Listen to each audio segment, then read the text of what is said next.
Everyone, welcome back to my channel to a new vlog. আজকে হলো বেনারসে আমাদের day 2। তো রাত 1:30টার সময় আমরা ঘুম থেকে উঠে স্নান টান করে দুজনেই পুরো রেডি হয়ে নিয়েছি।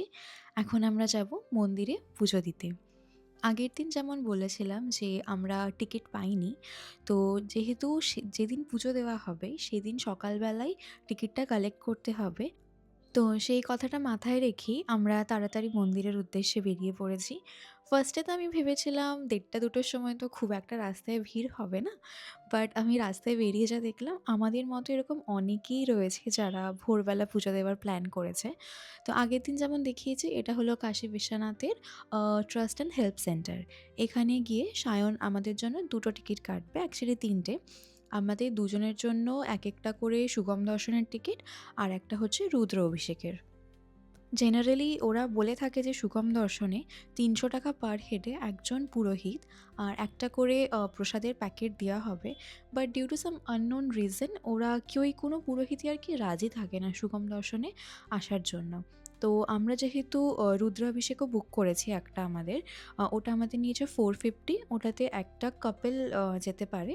তো সেই জন্য আমাদের প্রসাদও দিয়েছে সুগম দর্শনের, তার সাথে একজন পুরোহিতকেও দেওয়া হয়েছে। তো মন্দিরের ভিতর তো ফটো অ্যালাউ না, ফোন বা ক্যামেরা কোনো কিছুই। তো সুন্দর করে পুজো-টুজো দিয়ে আমরা এখন জাস্ট বেরিয়ে আসলাম। আমরা যখন পুজো দিয়ে বেরোই তখন বাজে ওই 4:30-5টা মতো।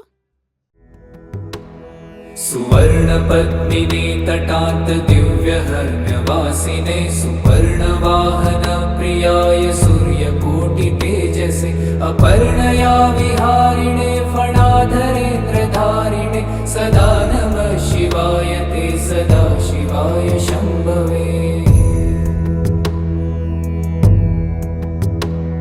सतुङ्गभङ्गजह्नुजा सुधांशुखण्डमौलये पतङ्गपङ्कजासुहृत्कृपीठयोनिचक्षुषे भुजङ्गराजमण्डलाय पुण्यशालिबन्धवे सदा नमः शिवाय ते सदा शिवाय शम्भवे।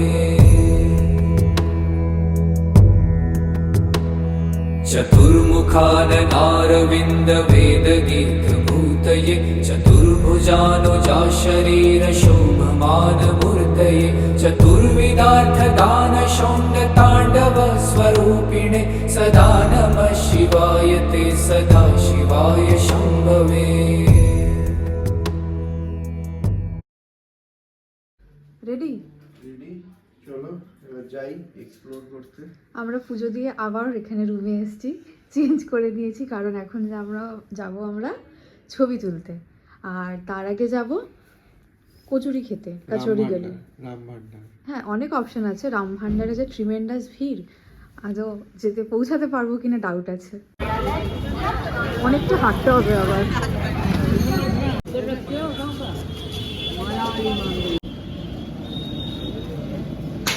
হ্যালো, চাটা চা খেয়ে তারপর আমরা যাব কচুরি গলির দিকে।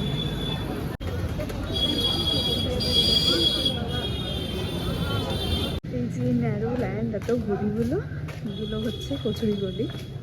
একটু দূরে আছে রাম ভান্ডার, আর তার পাশে সত্যনারায়ণ সুইটস আর শ্রীজি সুইটসও রয়েছে। এটা হলো সত্যনারায়ণ সুইটস, ওদেরই একটা সামনে দোকান আছে। এই যে এই পাপড়ের দোকানটা ঠিক পরে, এখানে না বসে খাওয়ার জায়গা আছে। রাম ভান্ডারে সেই অপশানটা নেই। যে সামনে যে ভিড়টা পুরো রয়েছে, সবাই লাইন দিয়ে বসে খাচ্ছে, এটা হচ্ছে রাম ভান্ডারের ভিড়। বসে খাওয়ার কোনো জায়গাও নেই, তার উপর ওয়েটিং টাইম দিয়েছে 1 থেকে 1.5 ঘন্টা।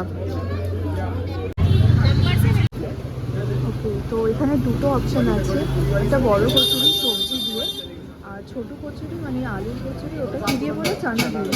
তো আমরা দুটোই ট্রাই করি, বলো ওটাই বেটার হবে। জিলাপি রাবড়ির অপশানও রয়েছে। হ্যাঁ, এখানে বসার জায়গা আছে ছোটো ছোটো। ভিড়ে থাকার থেকে এখানে আসা অনেক বেটার।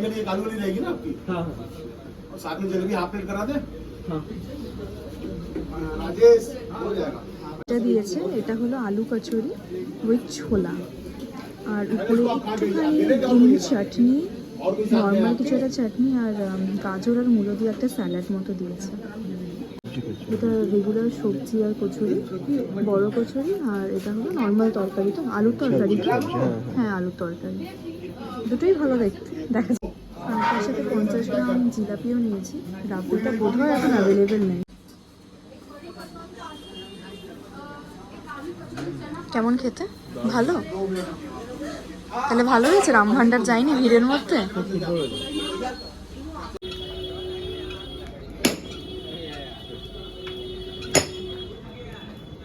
মণিকর্ণিকাটা কোন দিকে? লেখা তো আছে মণিকর্ণিকা ঘাট, বাট ওই জায়গাটা তো দেখতে পাচ্ছি না।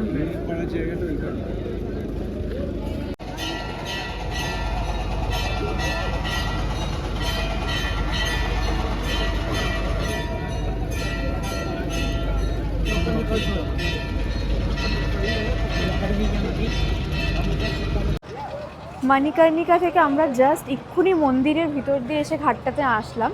এখানে এসছি মেনলি বোট রাইড করার জন্য। আমরা ম্যানুয়াল বোট খুঁজছি যেগুলো এখান থেকে 80 ঘাট অবধি যাবে। যেগুলো রয়েছে নর্মাল 850-1000-এর মধ্যে নেওয়ার কথা, বাট ওরা বলছে 2000, 2200, 2500 এইরকম। আর যদি শেয়ারিংয়ে যাই সেক্ষেত্রে 100 রুপিস করে রয়েছে, আর ওটা পুরোটা 80 ঘাট নমঘাট সবটা ঘুরিয়ে আবার নিয়ে আসবে। বাট আমাদের ইচ্ছে নেই।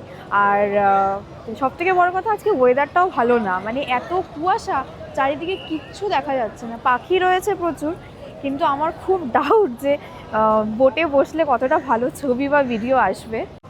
আজকে বোট রাইডটা হয়ে গেলে আমাদের বেনারসে আসা almost 80% done.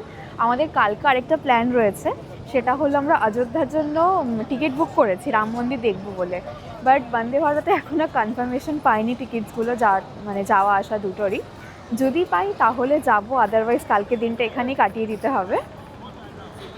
Let's hope for the best. এখনও কোনোটাই ফাইনাল নয়, যাবো কি যাবো না কিছুই ডিসাইড করিনি। তো ফাইনালি বার্গেনিং করে আমরা একটা ম্যানুয়াল বোট পেয়েছি, যেটা এখান থেকে 84টা তো না, ওই 45টা মতো ঘাটে নিয়ে যাবে বললো।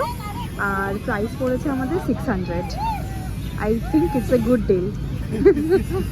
আর তার সাথে একটু পাখিদের খাওয়ানোরও কিছু কিনে নিয়েছি, যাতে কয়েকটা ভালো ছবি ভিডিও সব কিছু আমরা ক্লিক করতে পারি।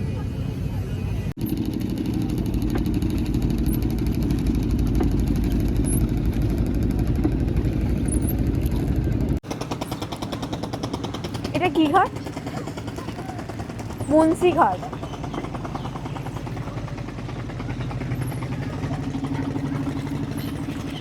আগের দিন রাত্রিবেলা আমরা এসেছিলাম দশাশ্রমের ঘাটে না, আরতি, গঙ্গা আরতি দেখতে। হ্যাঁ, প্রচুর পাখি, প্রচুর। ওখানে এত দূর থেকে কুয়াশায় বোঝা যাচ্ছিল না এত পাখি আছে, আর এখানে প্রচুর পাখি। আমার এক প্যাকেট খাবার ছিল অলমোস্ট শেষ। হ্যাঁ, এগুলো ঝুড়ি ভাজা মনে হচ্ছে আমার, না ঝুড়ি ভাজা। হ্যাঁ, ও এই শেয়ারিংগুলো 100 করে, আর আমাদেরটা বার্গেনিং করে আমরা একটা গুড ডিলে পেয়েছি 600 টাকা। এই পাখিগুলো দেখতেও কিউট, সাইবেরিয়ান না? ওরা মনে হয় শীতকালটুকুও আসে, শীতকালটুকুই আসে আই গেস, না তারপর আর আসে না। আমাদের ফটো ভিডিও সব ডান। আর এগুলো করার পর আমি রিয়েলাইজ করেছি, আমি সকাল থেকে এত সেজেগুজে আসার পরে আমি উল্টো শাড়ি পরেছি। সেটা বোটে এসে ছবি তুলতে যাওয়ার সময় শাড়িটা ঠিক করতে গিয়ে আমি দেখছি যে আমি উল্টো শাড়ি পরে এসেছি। যাই হোক, অসুবিধা নেই।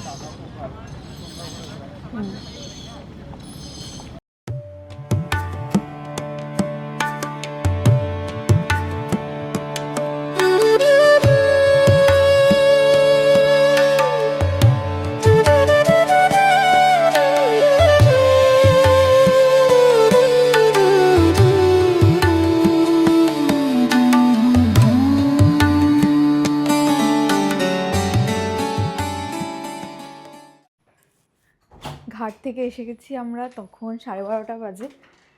এখন প্রায় 1:30 বাজে, আমরা লাঞ্চ করতে যাচ্ছি। এখানে বাটি চোখা বলে একটা বেনারসের ফেমাস রেস্টুরেন্ট রয়েছে, এখানে অথেন্টিক ফুড সার্ভ করা হয়। আমাদের হোটেলটা থেকে ওটা 3 কিলোমিটার মতো দূরে, এখন সেখানেই যাচ্ছি। আমরা হোটেল থেকে বেরিয়ে 10 মিনিট মতো ওয়েট করলাম, বাট একটাও উবের, অটো বা টোটো কিচ্ছু পাইনি। রাস্তাটা এত হেক্টিক আর চারিদিকে এত ট্রাফিক। তো ফাইনালি রিক্সাটা পেয়েছি। 3 কিলোমিটার যেতে আমাদের 100 রুপিস নেবে বললো, আর 15 মিনিট মতো সময় লাগবে। অলরেডি লাঞ্চ টাইম হয়ে গেছে, আর পেটটাও অত ভরা ভরাই আছে, কারণ কি আমরা বোট রাইড করে এসে রুমে একটুখানি কফি আর চিপস খেয়েছিলাম। তো গিয়ে বাকি রেস্টুরেন্টটা কেমন, কী কী ফুড পাওয়া যাচ্ছে সেটা আমি রেস্টুরেন্টে গিয়ে শেয়ার করছি।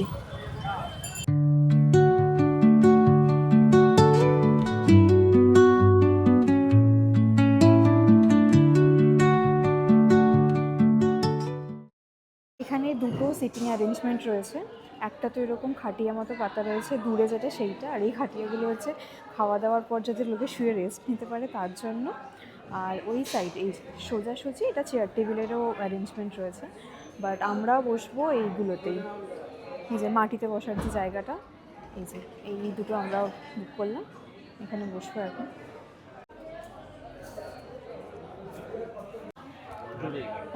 এই যে আমাদের মেনু কার্ড দিয়েছে, এখানে ভীষণ লিমিটেড অপশানস রয়েছে।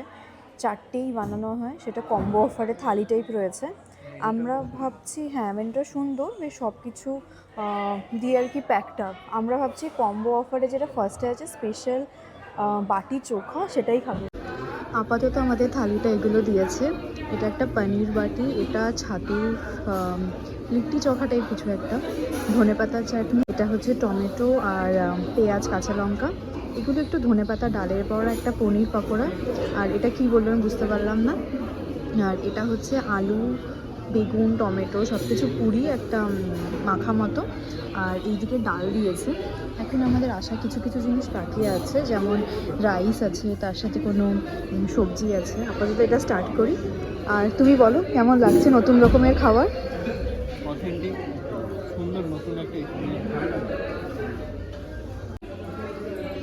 এই বাটিগুলোর মধ্যে আবার ওরা পরে এসে ঘি দিয়ে গেল, পুরো ঘি জব করছে। এই কদিন ধরে এত বাইরে তেল মশলা ঘি খাওয়া হচ্ছে, বাড়ি গিয়ে যে কী হবে দেখা যাবে সেটা। তোমার কোনটা সব থেকে ভালো লাগছে? ধনেপাতার চাটনি বাটি সবই ভালো লাগছে। এখন আবার একটু রাইস দিয়ে গেছে, তো রাইস দিয়ে কোনো ভেজ আছে কিনা আমি জানি না। আপাতত আমাদের কাছে ডাল আর এই আলু চোখাটা, আর তার সাথে কয়েকটা ফ্রাইজই রয়েছে। একদম লাস্টে অ্যাজ এ ডেজার্ট ওরা এটা সার্ভ করেছে। এটা হলো নতুন গুড়ের পায়েস। চলো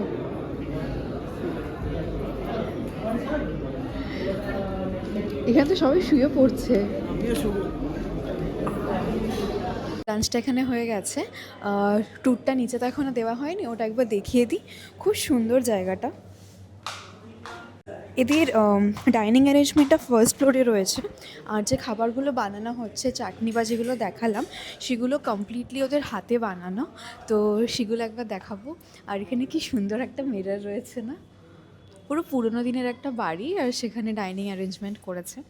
ধনেপাতা চাটনি, টমেটো চাটনি সব কিছু নিচে বানানো হচ্ছে, এবং যে ছাতুটা ছিল সে ছাতুটাও নিচেই বানানো হচ্ছে। যেখানে ধনেপাতা চাটনি বানানো হচ্ছে পুরো হাতে পিষে, নর্মাল রসুন, কাঁচা লঙ্কা, টমেটো, ধনেপাতা দিয়ে। আর ওদিকে ওই আন্টিগুলো ওই ছাতু, মানে কি বলে ওগুলো, ছোলাটা পিষে একদম পুরো ম্যানুয়ালি ছাতু বানাচ্ছে। এখানে কোনো মিক্সার গ্রাইন্ডার বা কোনো কিছু ইউজ করা হয় না। আর এটা দেখানোর জন্য নয়, যেটা ওরা বানাচ্ছে সেইগুলো জিনিসগুলো দিয়েই আর কি সার্ভ করছে। ভিতরে আবার শাড়িও তৈরি হচ্ছে, চলো ওই জায়গাটা একবার দেখে আসি। বেনারসের যে অথেন্টিক বেনারসি শাড়ি, সেগুলো এখানে বানানো হচ্ছে, আর তার জন্য এখানে ওদের নিজেদের শপও রয়েছে। এগুলো আবার ওই শপে সেলও করা হচ্ছে আই গেস।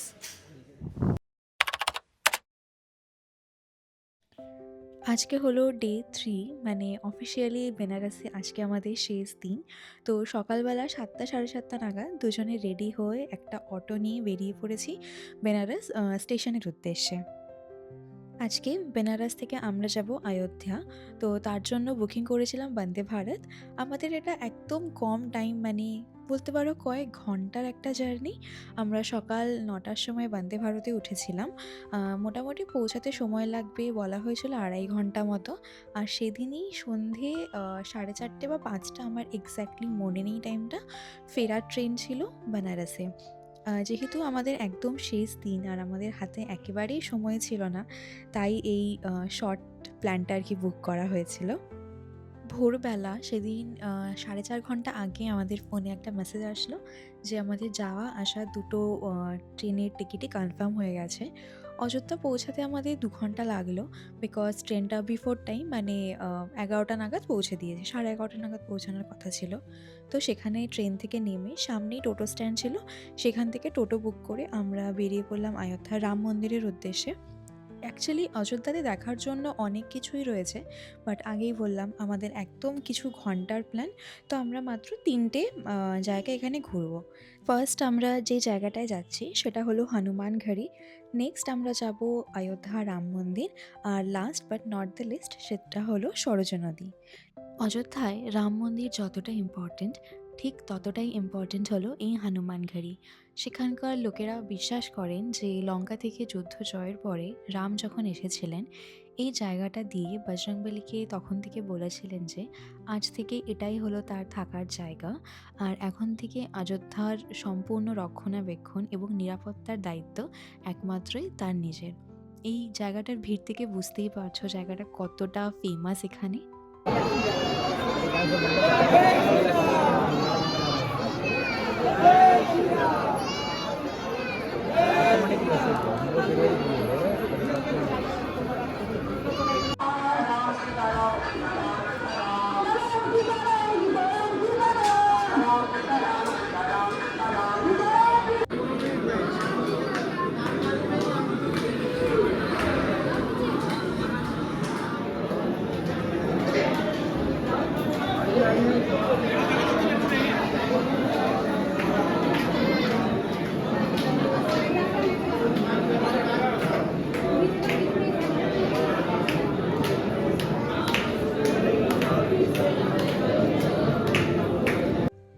হনুমানগড়ির পর এখন আমরা যাচ্ছি নেক্সট ডেস্টিনেশন, সেটা হলো অযোধ্যা রাম মন্দির।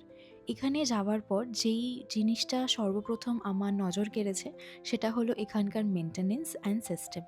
জায়গাটা তো এখনও আন্ডার কনস্ট্রাকশন, সম্পূর্ণরূপে কমপ্লিট হয়নি, বাট এখানে মেনটেনেন্স এত সুন্দর আর সব কিছু এত স্মুথ, যেটা আমার প্রচণ্ড ভালো লেগেছে। আর সবথেকে বড় কথা হলো এত ভিড় হওয়া সত্ত্বেও সবার ব্যাগ বা জুতো রাখতে গিয়ে আমাদের কোনো রকম কোনো টাকা বা কোনো কিছু দিতে তো হয়নি চার্জেস, উপরন্তু মন্দির থেকে বেরোনোর সময় ওনারাই সবাইকে একটা করে ছোট্ট প্রসাদের প্যাকেটও দিয়েছেন। রামলালার দর্শন করার পরে আমরা এসেছি এখানের যে প্রসাদ দেওয়া হয় সেই জায়গাটা।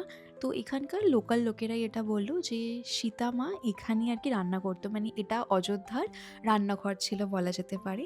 আর এখানে আসলে তুমি যতক্ষণ ধরে ইচ্ছা বা যতবার ধরে ইচ্ছা এই যে ভোগটা দেওয়া হচ্ছে সেটা তুমি নিতে পারো। তো আমরাও সেরকম দুজনে ২ প্লেট নিয়ে নিয়েছি। এটা আই গেস ডালিয়ার খিচুড়ি ছিল।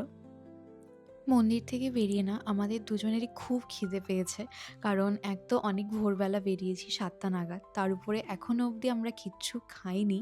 তো বেরিয়ে দেখলাম একটা ভেজ রেস্টুরেন্ট ছিল, তো সেখানেই গেছি আর খেয়েই আমাদের যেতে হবে সরজ নদীতে। ওটা আমাদের লাস্ট ডেস্টিনেশন আজকে, তারপরেই আমাদের ট্রেন। তো দুজনে অর্ডার দিয়েছিলাম একটা মাইসোর ধোসা, আর তার সাথে আমি দিয়েছিলাম একটা নর্মাল ভেজ ফ্রাইড রাইস। ওখানে লাঞ্চটা সেরে এখন আমরা যাচ্ছি সরজ নদীর দিকে। সরজ নদী তো কম বেশি আমাদের সবারই পরিচিত। ছোটোবেলার রামায়ণে বহুবার এই নামটা আমাদের চোখে এসছে। তো আমরা সামনে থেকে একটা টোটো বুক করেছি, যেটা আমাদের 20 রুপিস মতো নিয়েছে রাম মন্দির থেকে সরজ নদী যেতে।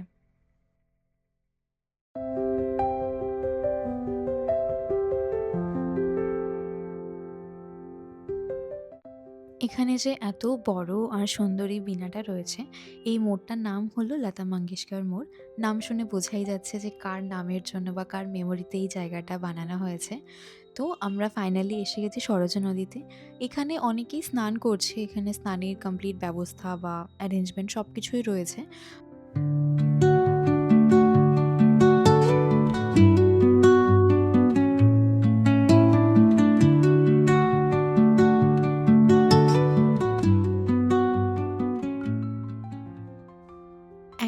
অল্প সময়ের মধ্যে বেনারসের সঙ্গে আমাদের অযোধ্যার ট্রিপটাও একদম সুন্দরভাবে কমপ্লিট হয়ে গেছে।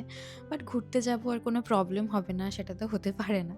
তো সেরকম বড় কিছু না। অযোধ্যা থেকে বেনারসে আমাদের ট্রেন ছিল ওই ৫টা নাগাদ, ঠিক আছে? তো সেটা পৌঁছাতে লাগবে ২.৫ ঘন্টা। অ্যাজ ইউজুয়াল ট্রেনটা দেরি করেছে। আর অযোধ্যাতে এসে পৌঁছেছে তখন বাজে সন্ধে ৬:৩০।